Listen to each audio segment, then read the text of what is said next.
정말 많은 기자분들께서 저 끝까지 자리를 채워주셨군요. 뒤돌아보지 마세요. 존경하는 기자 여러분들 반갑습니다. 저는 레이디 빨간 피터입니다.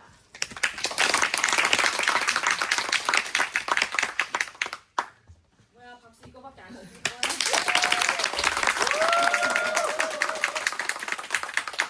분위기 참 좋네요.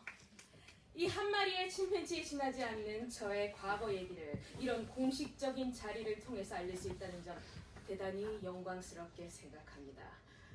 근데 제가 여러분께 제대로 된 답을 드릴 수 있을지 걱정이 앞섭니다. 왜냐면 그 시절의 그 기억이 제 이 뒤꿈치나 살랑살랑 간지럽히는 실바람 정도밖에 남아있지 않거든요. 만약 그 시절로 다시 돌아가야 한다면 제 이 온몸에 있는 가죽을 모두 벗겨내야 하는 노력이 필요할 겁니다. 그럼 많이 아프겠죠? 웃어? 많이 아플 거예요. 말해 뭐해. 아주 뒤집어지게 아프지. 어쨌든 지금의 이 모습이 되기까지 지난 5년의 세월은 정말 숨막히게 길었어요. 하루하루가 생존이었거든요. 당신은 침팬지입니까? 인간입니까? 저는 인간으로 태어난 게 아닙니다. 점점 인간을 닮아가는 거죠. 제 기억의 조각들을 한번 모아보도록 하죠. 반갑습니다. 언니 예쁘네. 반가워요. 아름다우세요. 반갑습니다. 어머, 자기 반가워. 귀여워! 적응하세요. 이런 공연입니다. 자, 여러분들 제가 손을 내밀어서 여러분들께 뭘 했죠? 맞습니다. 악수를 했습니다. 손을 맞잡고 흔드는 행위. 인간들이 첫 아기가 없다고 건네는 인사죠. 과거 침팬지였던 제가 인간 세계로 끼어든 첫 과정이었습니다.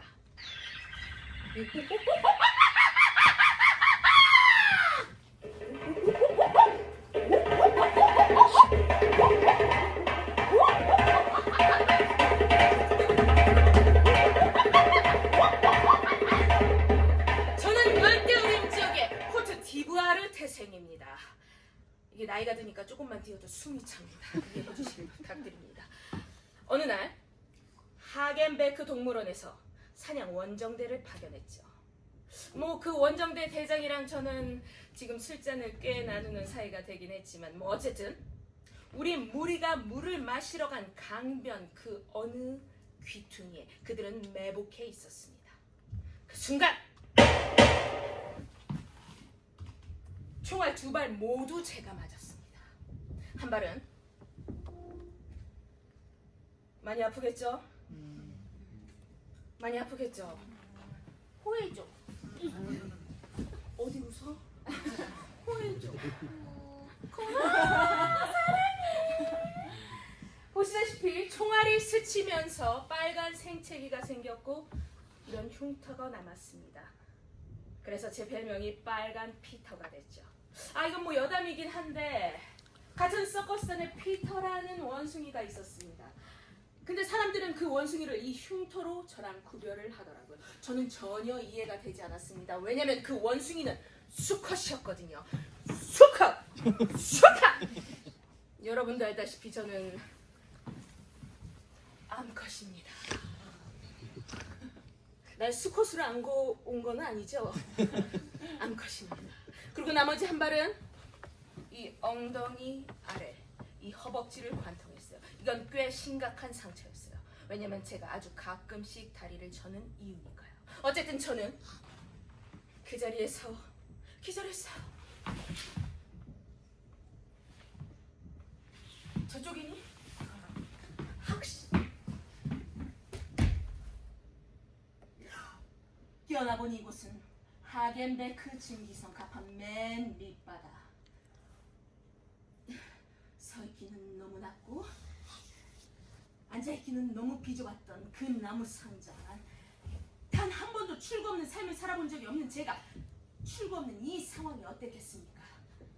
저는 몸을 찰뜨고 웅크린 채 두려움에 벌벌 떨면서 이 어둠 속에서 서서히 사라지기를 바랬습니다. 아니, 좀 더 솔직하게 얘기하자면 그 낯선 공포감에 그냥 죽어버릴까?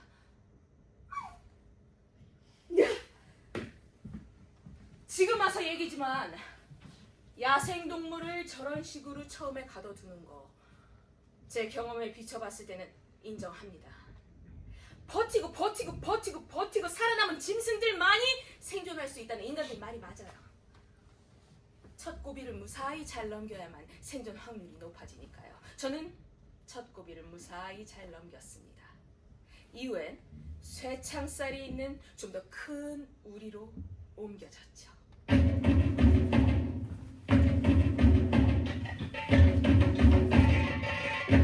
그곳은 낮엔 이 뒤쪽까지 따뜻하게 햇살이 들어오는 곳이었습니다. 그게 저에게 아주 약간의 즐거움을 줬지.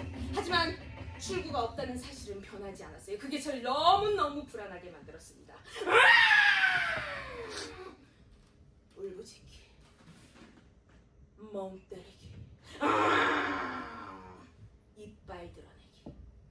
저는 갇혀 있다는 사실을 인정해야만 했어요. 하지만 그리 길지 않은 시간 안에 마음의 평화를 찾을 수 있었습니다. 그건 모두 배 안의 선원들 덕분이었어요. 그들과의 추억은 꽤 괜찮았거든요.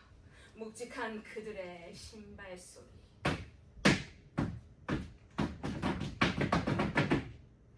이 소리가 저를 아주 편안하게 만들어줬습니다. 가끔씩 그들은 제 앞에 둥그렇게 모여 앉아서 제 몸에서 벼룩이 옵는다며 투덜거리긴 했지만 아무도 그 앞을 떠난 사람은 없었습니다.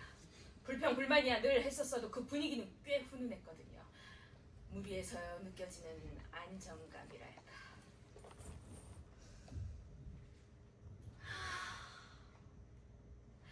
하지만 저는 알고 있었습니다. 2번 다시는 고향으로 돌아갈 수 없다는 걸요. 이 쇠창살을 부시고 나간다고 해도 바다로 빠져 죽는 것 말고는 다른 방법이 없다는 걸요. 그럼 제가 하루 종일 이 안에서 뭘 했겠습니까? 사람들을 관찰하기 시작했습니다.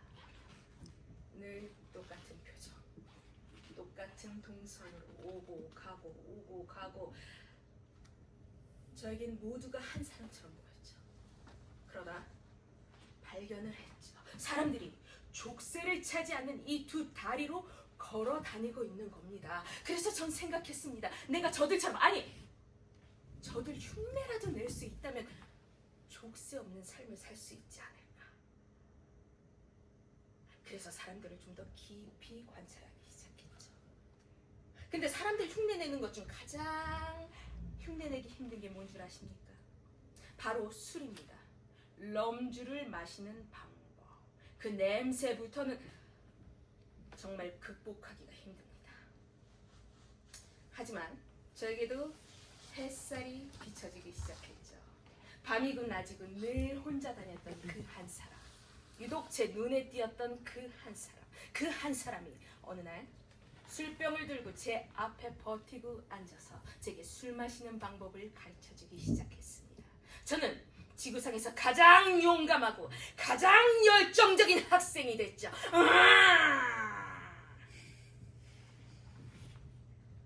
사부님이 여기 계시는군요. 제게 술 마시는 방법을 가르쳐주셨던 사부님이십니다. 사부님. 그래 자기야, 그렇게 즐기는 거야. 자, 박수 한번 주세요. 무대를 모시겠습니다. 나와주세요.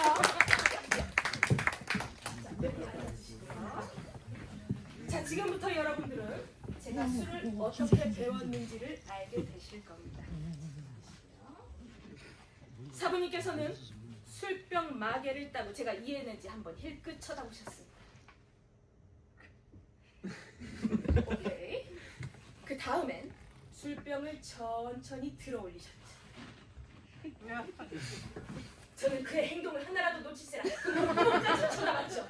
그는 벌컥벌컥 마시기 시작했습니다. 사부님 벌컥벌컥입니다. 벌컥벌컥. 이 경이로운 모습에 저는 따라하고 싶어서 미치는 줄 알았습니다. 오! 흥분 그 자체였죠. 이런 제 모습이 마음에 들었는지 사부님께서는 술병 마개를 맞고 저에게 넘겨주셨습니다. 잠시만 앉아주세요. 실습입니다. 저는 떨리는 손으로 술병 마개를 따는데 성공했습니다. 이런 제 모습을 보고 사부님께서는 자기야 화이팅! 이라고 외쳐주셨습니다. 화이팅!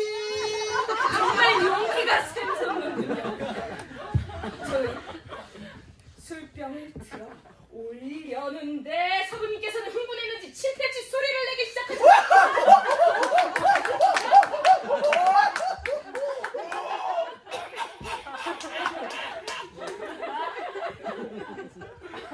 이런 관객은 처음입니다.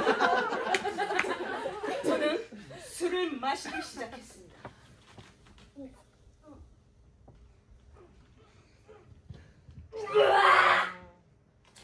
실패했습니다. 사모님께서는 실망스러운 많이 화가 나신 표정이었습니다. 하지만 제게 위로하듯이 제 머리를 쓰담쓰담 해주셨습니다.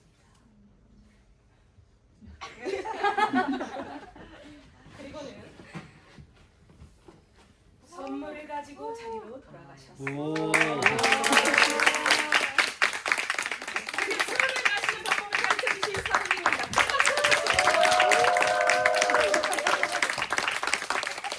넌 최고야! 지금 생각해보면 이런 과정은 길들여지는 과정이 아닐까라는 생각이 듭니다. 길들여진다는 게 물론 여러 가지 생각이 들 수는 있겠지만 제겐 점점 인간화가 되는 과정이라고 얘기해도 무방하겠네요. 어떤 사람들은 야생동물을 길들인다는 것은 굉장히 위험한 일이라고 말합니다. 근데 그건 누구에게 위험한 일인가요?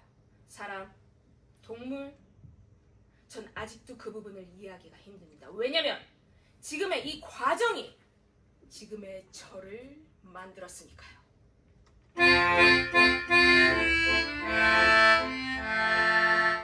이날은 파티가 있던 날이었습니다. 사람들은 제 앞에 동그랗게 모여 앉아서 노래를 부르고 각자 연주를 하고 각자 엄주 술병을 들고 떠들어대기 시작했죠. 저한테는 아무 관심이 없었어요.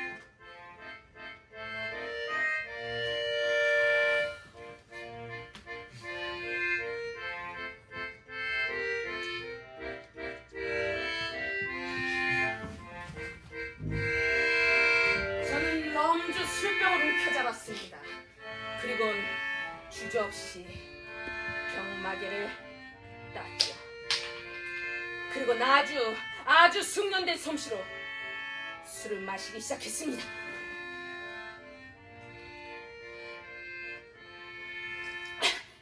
단 한 방울도 남기지 않았습니다. 사람들이 모두 이렇게 눈을 동그랗게 뜨고 쳐다봤습니다. 머리부터 발끝까지 아주 짜릿한 취기가 올라오더군요. 그리고 이 밑에서부터 아주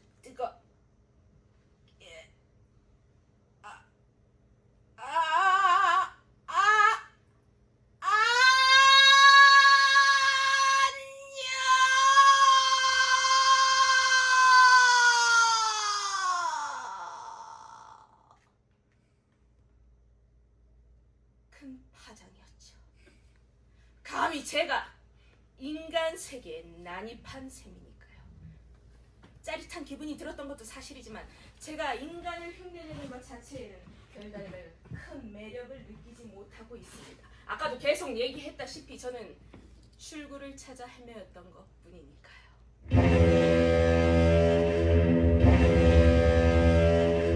항구에 도착해서 저는 첫 번째 조련사에게 넘겨졌습니다. 저 원숭이가 말을 안 돼. 원숭이가 아니고 침팬지래. 그 짐승이 노래를 안 되는데 턴이 좀 되겠어. 저에겐 두 가지 갈림길이 있었습니다. 동물원이냐 서커스 공연장이냐. 이건 뭐 생각할 필요도 없죠. 당연히 서커스 공연장입니다. 그게 바로 출구니까요. 저는 출구를 찾아 마구잡이로 배우기 시작했습니다. 정말 열심히 배웠습니다. 제 안에 이 야생의 본능을 마구잡이로 걷어냈으니까요. 첫 번째가 사람처럼 걷는 거였습니다. 제가 얼마나 악착을 떨었는지 나중에는 제가 조련사인지 조련사가 전지 걸음걸이만으로는 구별하기가 정말 힘들었어요. 자, 걸어보자. 축 늘어진 자세는 이제 그만. 무릎을 펴고 고개를 들어. 다시. 축 늘어진 자세는 이제 그만. 무릎을 펴고 고개를 들어. 피터 뛰어! 축 늘어진 고개를 들어.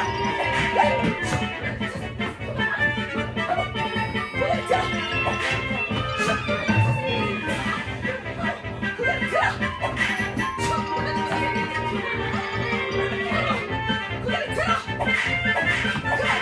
그만 걸어.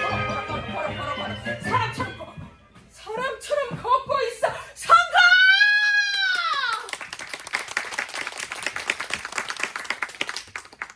제가 이렇게 사람처럼 걷고 나니까 사람들은 제게 키워볼 만한 재주가 있다라고 생각했습니다. 돈이 된다는 얘기죠. 사람처럼 걷고 사람처럼 말하고 사람처럼 노래하는 레이디 빨간 피터의 매직 쇼!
결국 가장 유명한 영국의 한 공연장에서 저를 영입했습니다.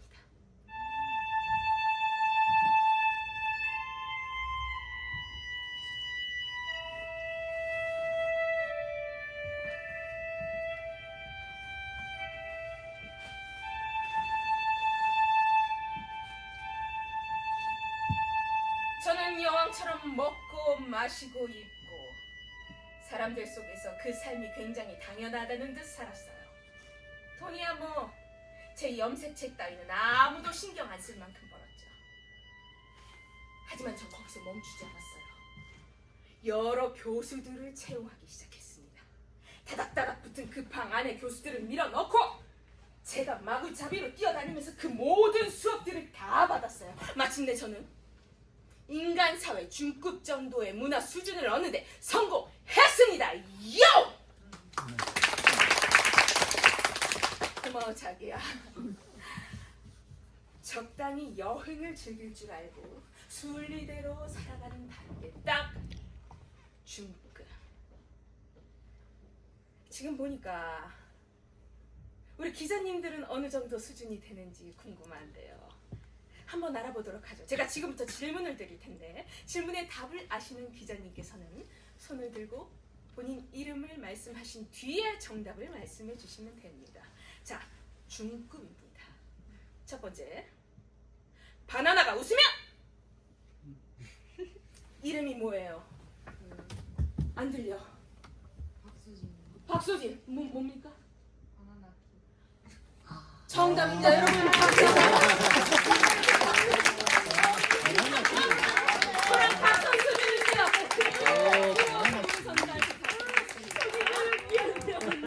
네, 중간에 가져가면 안 돼요. 네. 자, 두 번째 질문입니다.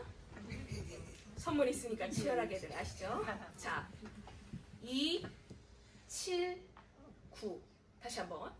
2, 7, 9. 이 세 가지 숫자를 두 자릿수로 조합을 해서 가장 낮고 가장 높은 숫자를 말해주시오. 많이 어렵나요? 숫자가 나오니까 많이 어렵나요? 그럼 다른 질문을 해볼까요? 저는 지금 몇 살로 보이나요? 20살. 정답. 이름이 승희 5살. 정말 하이 클래스의 인간이 오셨습니다. 네, 여러분 박수 부탁드립니다. 하이 클래스죠. 중급 정도의 문화 수준. 제가 이뤄낸 것은 바로 진화였습니다. 제 뇌가 깨어난 거죠. 이런 진화로 인해서 저는 나름의 행복감을 즐겼습니다. 저에겐 새로운 출구가 생긴 셈이니까요. 인간 세계로 나가는 출구. 풍경 속에 녹아든다라는 표현을 들어보신 적이 있을 겁니다. 제가 해낸 게 바로 그겁니다. 아니, 정글 속에 녹아든다라는 표현이 좀 더 맞는 표현이겠네요. 저는 매일매일 공연을 합니다. 근데 이보다 더 대단할 수 있을까요? 언제나 매진입니다. 전성 매진. 저는 딱 제가 원하는 위치에 도달을 했습니다. 그럴 만한 가치가 있습니까? 아, 정말 하급의 질문입니다. 저는 사람들 평가 따위는 별로 신경 쓰지 않습니다. 왜냐면 이런 삶도 있다라는 걸 여러분들께 그냥 알려드리고 싶었을 뿐이니까요. 아, 지금 제 눈에는 길들여져 있지만 여전히 출구를 찾아 헤매이는 짐승들의 눈빛이 보입니다. 아주 슬프게요. 인간화에 성공한 제가 여러분께 한 말씀은 드릴 수 있을 것 같습니다. 여러분은 여러분만의 출구를 반드시 찾으시길 바랍니다. 아주 치열하게요. 그리고 그 예상을 뛰어넘어 보시길 바랍니다. 그대에게 행운을 빕니다. 그리고 그 이후의 선택은 뭐 각자.